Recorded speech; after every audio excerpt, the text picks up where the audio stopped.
안녕하세요. 안녕하십니까? 자, 오늘은 수능 특강 이번 시간엔 사회문화 6강 혐오에 대해서 지문을 읽고 공부해 봅시다.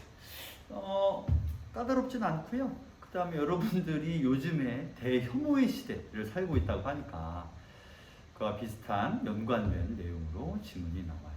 흥미로운 내용이 되겠죠. 들어가 봅시다. 첫 번째, 혐오를 정의합니다. 그죠? 혐오라는 건 뭐냐면 싫어하고 미워하는 감정이다. 그 나와 있습니다. 어렵지 않고요. 원래 이 말은 특정한 감각 경험에 대한 신체 생리적 반응. 다시 말해서 정신적이나 어떤 사상 이런 것이 아니라 그냥 어떤 감각. 이거는 객관적인 경험이 되겠죠.에 대해서 생리적인 반응. 그러니까 묻는 게 싫다거나 냄새가 싫다거나 이런 거죠. 이런 반응을 유발하는 물질, 마찬가지 객관 물질입니다. 자신을 오염시킬 수 있다는 가능성에 대한 걱정과 두려움은 주관이 되는 것이죠. 객관적인 대상을 보고 거기서 주관적인 두려움이 발생합니다. 객관적인 대상이라고 하는 건 음식 쓰레기 같은 것이죠. 그것은 우리가 거기서 물이 흘러나와 있다거나 생각만 해도 그게 묻거나 하면 당연히 싫겠죠. 걱정과 두려움인 거예요. 그러한 두려움이 혐오를 형성합니다. 이와 같이 생리적 반응과 그 다음에 인지적 평가를 거쳐 복합적으로 형성. 그러면 생리적 반응이라고 하는 것은 이 객관적인 대상, 유발하는 물질을 보고서 내가 생리적으로 느끼는 반응과 그것을 이제 평가를 한다고 하는 건 주관이죠. 어떤 주관인 거예요? 걱정되고 두렵다라고 하는 건 나의 인지적인 평가인 거예요. 반응은 싫다는 거고요. 평가는 그래서 그게 못 올까봐 걱정되고 두려움이 생긴다는 겁니다. 근데 여기까지가 원래 혐오의 뜻인데요. 그 다음에 사회적 인간관계로 그 방향이 바뀌어 특정 사회 구성원을 사회적 오염 또는 전염을 유발하는 원인으로 간주하고 그러면 유발하는 물질이 뭐가 되는 거예요? 특정 사회 구성원이 되는 거죠. 바뀌었죠. 우리가 이런 걸 전이라고 그래요. 원래는 물질이었다가 이제 어떤 사회 구성원을 사회 전체에 오염을 만든다. 그럼 여기 오염시킬 수 있는 가능성이 여기로 가겠죠. 이들을 회피하거나 혹은 제거하려고 혐오라는 감정을 써먹는다라는 얘기입니다. 이러한 혐오는 낯설거나 불편하게 느껴지는 비주류적 특성을 가진 집단이나 개인, 즉 혐오의 대상은 보통 사회적인 소수자가 됩니다. 이렇게 되는 거죠. 다시 말해서 만약에 어떤 혐오를 일으킬 수 있는 혹은 나에게 내가 그 사회 구성원을 싫어하게 되는데 그들이 다수예요. 내가 소수입니다. 이렇게 되면 혐오라는 감정이 전체적으로 퍼지기가 어려워지겠죠. 왜냐하면 내가 소수니까. 따라서 보통은 소수자가 혐오의 대상이 되는 경우가 많다라는 얘기를 해주고 있어요.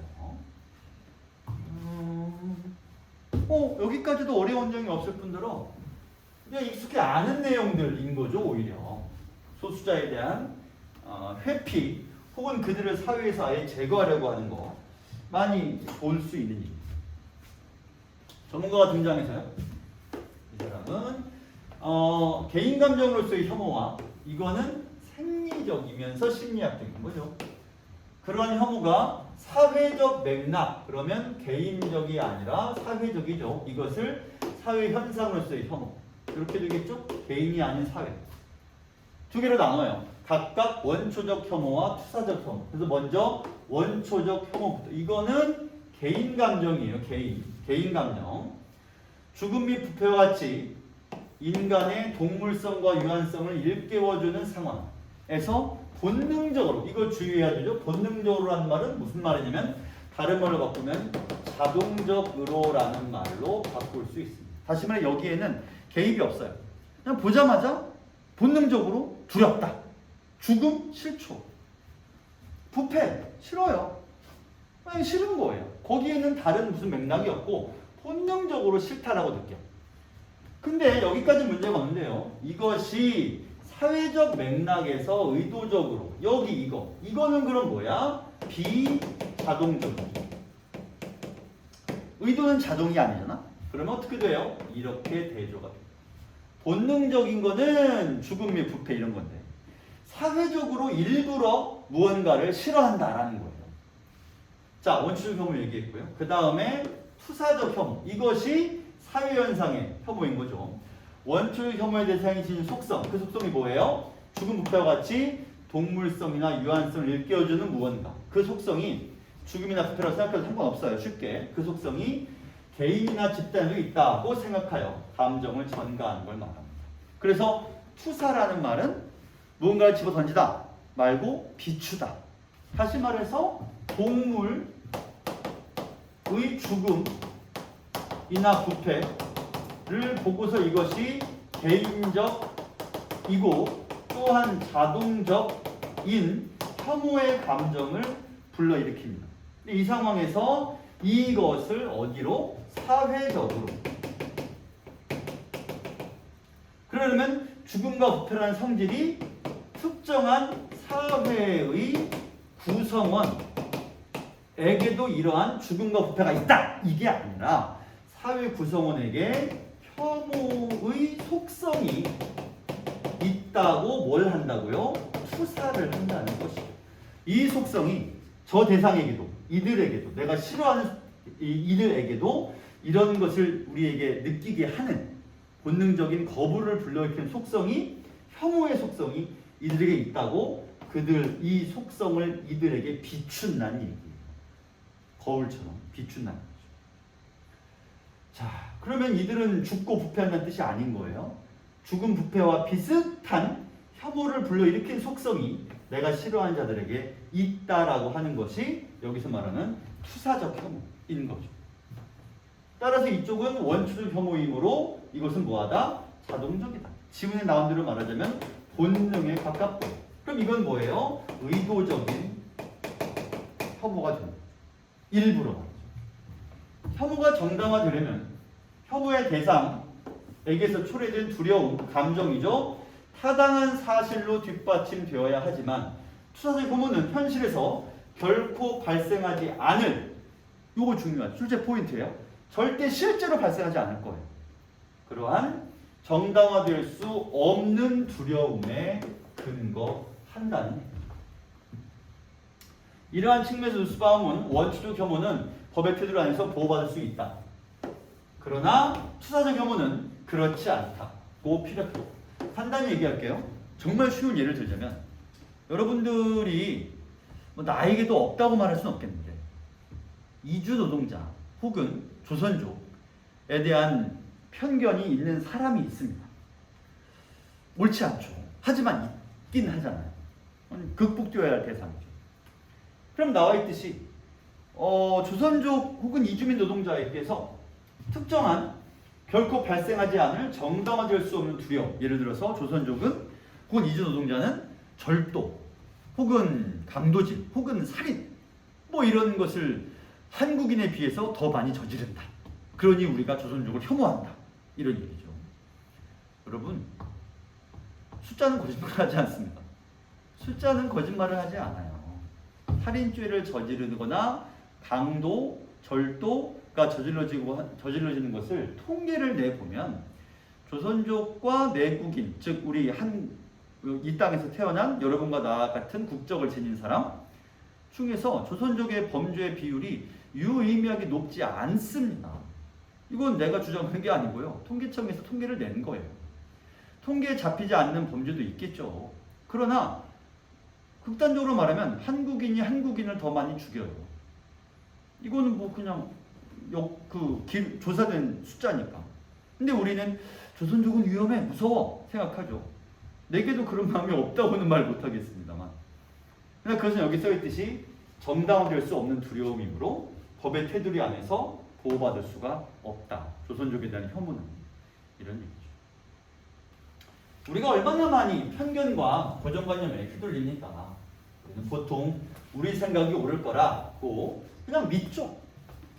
꼭 그렇지는 않다는 얘기예요. 실제로 조사를 해봅니다. 더 가봅시다. 혐오 표현은 투사적 혐오라 불리는 정당화될 수 없는 혐오. 말했죠. 앞에 나왔었죠. 투사적 혐오. 두 가지 혐오 중에 두 번째 거요. 혐오를 근거로 사회의 비주류인 소수자 또는 집단의 존엄성을 부정하는 표현 행위를 이제 혐오 표현이라고 재정의하는 거죠. 혐오란 무엇인가? 정확히 혐오 표현까지겠죠. 혐오 표현은 투사적 혐오라는 것으로 비주류인 사람들을 부정하는 표현 행위를 가리킵니다. 직접적인 해악도 끼치고요. 일본인들이 제1조선인은 물러가라 하고 폭력을 저지르거나 우리 제1동포를 괴롭히거나 하는 것도 혐오 표현인 거죠. 우리나라에도 없진 않죠. 자기가 자국의 단점을 숨기려고만 드는 건 앞선 사람들이 아니겠죠. 자, 그 다음에 혐오의 고취 선동 메시지를 제3자에게 전달하는 것도 직접적이냐 아니면 메시지를 전달하느냐, 소수자에 대한 배제, 차별, 폭력 등을 조장하거나 정당화하는 것. 그러니까 두 가지인 거죠. 직접 가서 때리거나 아니면 그걸 정당화하거나 이런 거예요. 이러한 해악을 이유로 혐오 표현을 규제하자는 입장이 있는 거죠. 혐오 표현을 규제해야 된다. 입장에서는 혐오 표현 자체가 위험하다. 그 다음에 인간의 존엄가치 표현 자유와 같은 헌법적 가치를 침해할 수 있다. 그러니 혐오 표현은 규제해야 된다. 그러나 이에 맞서는 입장도 있습니다. 입장이 두 가지네요. 맞서는 입장은 왜 맞서는 거죠? 표현의 자유는 혐오 표현에도 똑같이 보장되어야 하며 이를 통해 오히려 혐오 표현이 여기 주의하세요. 이들은 혐오 표현을 자유를 보장해주는 입장이긴 하지만 그들의 결론은 여기 있어요. 혐오 표현 자체를 좋아하는 건 아니에요. 혐오 표현은 퇴출되어야 마땅하지만 그렇다고 혐오 표현의 자유를 부정하게 되면 표현의 자유를 부정하게 되니까 표현의 자유 자체는 보장해주되 그것이 오히려 혐오 표현이 퇴출되는 지름길이 될 것이다. 어떻게요? 자, 규제 방식은 법적 규제와 형성적 규제로 나뉜다. 법적 규제는 형사범죄화. 일단 여기까지. 그 다음에 형성적 규제는 요 다음에 나올 것 같습니다. 일단 법적 규제부터 봅시다. 법적 규제는 범죄로 아예 혐오 표현을 범죄로 법에 써놓고 혐오 표현을 하는 사람을 처벌할 수가 있겠죠. 범죄라는 법적 규정이 만들어지면. 그 다음에 민사를 통해서 구제. 여러분 구제하자는 말은 도와주자라는 뜻도 있지만 여기서 구제라는 말은 민사를 통해서 혐오 표현을 밀어내자, 없애자라는 얘기예요. 그래서 이 구제라는 말은 없애자라는 의미로 이해해줘야지 혐오 표현을 구제하자 혹은 혐오 표현의 피해자를 구제하자 이게 아닙니다. 이 구제는 없애자, 민사를 통해서 혐오 표현을 없애자, 규제하자는 뜻입니다. 구제의 의미는 두 가지니까 잊지 마시고요. 그 다음에 차별을 시정해야 된다. 와 같이 법을 통해서 금지하는 방식이며 형성적 규제가 여기 바로 나오는군요. 형성적 규제는 기관이나 시민사회가 앞장서서 캠페인, 교육 프로그램 등을 통해 공동체가 합의할 수 있도록 유도하자는 거죠. 따라서 이렇게 됩니다. 법적으로 아예 금지를 하느냐 아니면 공동체 합의를 유도하느냐 법이 아니라 이 가운데 더 이상적인 방법은 형성적 규제. 그렇죠. 법으로 금지하는 것보다 좋겠지만 잘 될까요? 혐오 표현을 법적으로 금지하지 않음으로써 표현의 자유에 대한 침해를 방지하는 한편 이게 앞에 나왔던 두 번째 입장이죠. 요거 어떻게든 혐오 표현을 규제하면 표현의 자유가 해쳐지니까 표현의 자유는 절대 해치면 안 되니까 그래서 일단 표현의 자유는 침해하지 않도록 하고 대신 대항 표현을 실천할 분위기를 만들자라고 써 있습니다. 혐오 표현이 남용될 수 없는 사회가 여기서 말했던 거죠. 자연스럽게 퇴출되는 입장하고 형성적 규제하고 통하는 거예요. 혐오 표현에 대한 이의제기나 희생제에 대한 연대 언행. 자, 먼저 이의제기 1번. 그 다음에 희생제에 대한 연대 언행 2번. 이런 것이 대항 표현인 거죠. 그러니까 그냥 가만히 보고만 있지 말고 너 그렇게 말하면 나는 너의 생각에 동의하지 않아 라고 이의를 제기하거나 그 다음에는 희생자에 가서 나는 당신이랑 같은 편입니다. 나는 당신을 지지합니다. 라고 하는 것 같은 표현은 방관 내버려 두는 거죠. 묵인, 그냥 침묵으로써 인정하는 거예요. 이에 대한 효과적인 대응 방식이자 공동체의 법적 의무라고 안 써있죠. 도덕적 의무라고 할 수 있다. 법이 아니란 얘기죠. 그럼에도 불구하고 정작 혐오 표현에 대해 직면한 소수자가, 그러니까 내가 당장 누군가 나에게 혐오 표현을 했다고 치자. 그럼 나는 그 표현에 직면, 얼굴을 마주보고 있잖아요. 당했잖아요. 그러면 대항 표현 가지고 맞설 수 있겠느냐? 현실적이죠. 되겠냐는 거예요. 내가 당장 당했는데. 결과적으로 법적 규제를 옹호하는 입장으로 이어지게 됩니다. 법이 있어야 된다. 법이 없으면 안 돼요.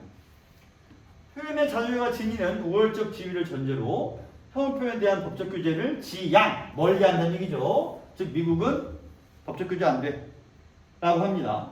그에 비해서 이 나라들은 적극적인 규제, 이게 뭐겠어요? 법적 규제 시행하고 있다. 미국은 안 하고 이 나라들은 시행합니다. 가장 적극적인 독일의 경우에는 역사적 사실을 부정하는 행위조차도 혐오 표현으로 간주. 홀로코스트가 뭔지 모를 수 있죠. 홀로코스트는 인종청소, 다시 말해 2차 대전 당시 나치 독일이 수많은 공식적으로는 훨씬 적은 수지만 실제로는 수십만에 달하는 유태인이 학살당한 것으로 알려져 있죠. 그런 걸 홀로코스트라고 합니다. 이 홀로코스트를 부정한 것 또한 혐오 표현이다. 왜냐하면 범죄를 옹호하고 있잖아요. 혹은 범죄를 인정하지 않고 있잖아요. 그것도 혐오 표현이라는 얘기죠. 홀로코스트는 범죄니까요. 그것도 혐오 범죄. 이렇게 하면 더 좋겠군요. 이것은 홀로코스트를 혐오 범죄라고 이해하면 이 문장이 더 쉽게 이해되겠군요. 그걸 옹호와 부정하는 행위도 혐오 표현이다. 범죄가 맞는데 범죄라고 해야지. 또한 특정 집단에 대한 모욕의 경우 이것도 혐오란 얘기죠. 독일은 불가변적 특성 또는 집단 외부에 의하여 부여된 특성을 이유로 집단의 모든 구성원이 표적이 된 경우, 일반 대중부터 명백히 구별되는 집단 구성원 전체를 표적으로 하였다면 집단 모욕죄를 인정한다. 자, 조건을 볼까요? 여기까지가 1번 조건이고 2번 조건, 그 다음에 2번 프라임 조건.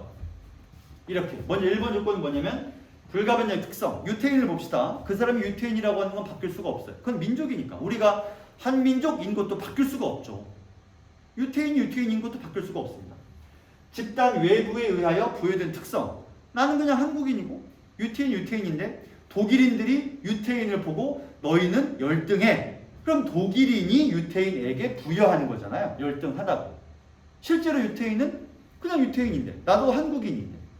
그래서 그런 것을 이유로 유태인 전체를, 유태인 중에도 살인자가 있겠고 유태인 중에도 도둑놈이 있겠고 물론 독일인들 중에도 살인자가 있겠고 독일인 중에도 유태인이 있을 텐데 오로지 유태인이란 이유만으로 모든 유태인을 표적으로 삼아서 명백히 구별되는 유태인 전체를 표적으로 삼아서 혐오 표현을 한다면 그것은 모욕죄를 인정한다.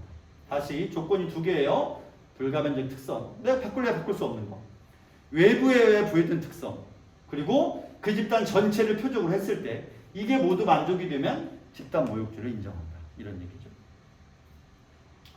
이런 내용이 인터넷망에 게시되면 유포의 범위가 넓어집니다. 따라서 대중 선동죄가 되고요. 인터넷망이 해외 것이라 할지라도 이런 내용이 자국 내에 유포되어 영향을 미칠 가능성이 있다면 마찬가지 처벌할 수 있다는 소셜 네트워크 집행법이라는 것도 존재합니다. 우리나라는 유튜브에 뭘 올리면 처벌하기가 어렵죠. 왜냐하면 유튜브가 해외에 본사를 두고 인터넷망을 두고 있으니까요. 그러나 이 경우에 따르면 그것도 처벌하겠다는 얘기죠. 왜냐하면 그 서비스가 독일에도 독일에서 유튜브를 볼 수 있으니까 그러면 너 처벌할 수 있다는 얘기죠. 소셜 네트워크 집행법. 자, 한국 또한 혐오로 인한 문제가 만연합니다. 우리나라에도 문제가 되고 있죠. 담론이 진행되고 있어요. 특히 체계적이고 구체적인 대응이 없습니다. 법령도 너무 느려.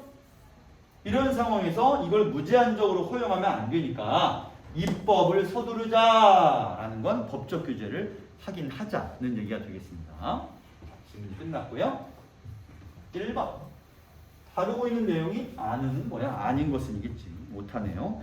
자, 어쨌든 답은 혐오에 대한 대항 표현의 허용 범위는 나와 있지 않습니다. 대항 표현에 대해서 정의를 하고 이런 것이 있다고 말했지, 어디까지는 허용되고 어디까지 안 되라는 말은 없고, 대신에 뭐가 있냐면 대항 표현으로 되겠느냐, 즉 대항 표현의 유효성, 유효한 범위를 말해주고는 있습니다만 허용 범위를 말한 적은 없죠. 다음 2번. 설명으로 잘못된 거. 기억이 원초적이고요. 니은이 투사적입니다. 이거는 자동적이라고 했지요. 본능적이고요. 이건 의도적이라고 했습니다. 틀린 걸 고르라 그랬죠? 5번 선지를 보면 투사적인 건 원초적인 것과 달리 인지적 평가를 거치지 않고 형성된다. 모든 혐오 표현은 기본적으로는 인지적 평가, 복합적으로 형성된다고 맨 처음에 써 있죠. 둘 다 거치긴 하는데 그 다음이 자동적으로 형성된 것에서 끝나느냐, 그걸 의도적으로 사회 구성원에게 확대하느냐의 차이일 뿐 과정은 거쳐야 되겠죠. 자, 그 다음 3번.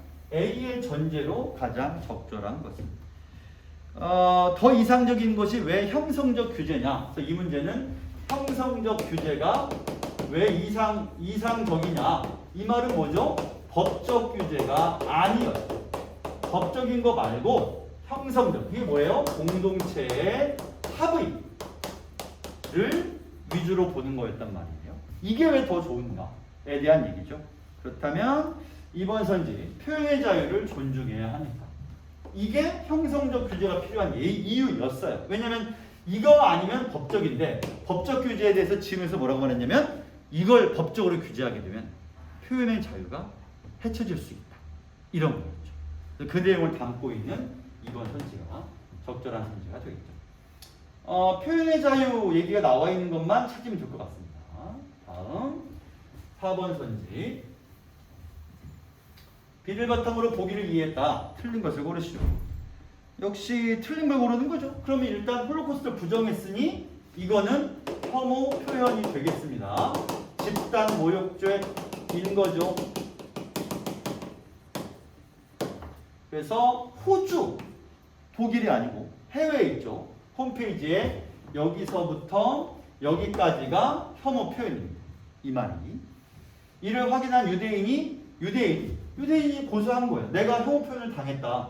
고소했고, A는 대중선동죄, 그 다음에 네트워크 집행법 위반. 왜냐면 연구소 홈페이지는 호주에 있지만 독일까지 그 영상이 보여줄 수 있다면, 인터넷이니까, 그러면 이 말이 성립하는 거죠. 소셜 네트워크 집행법이요.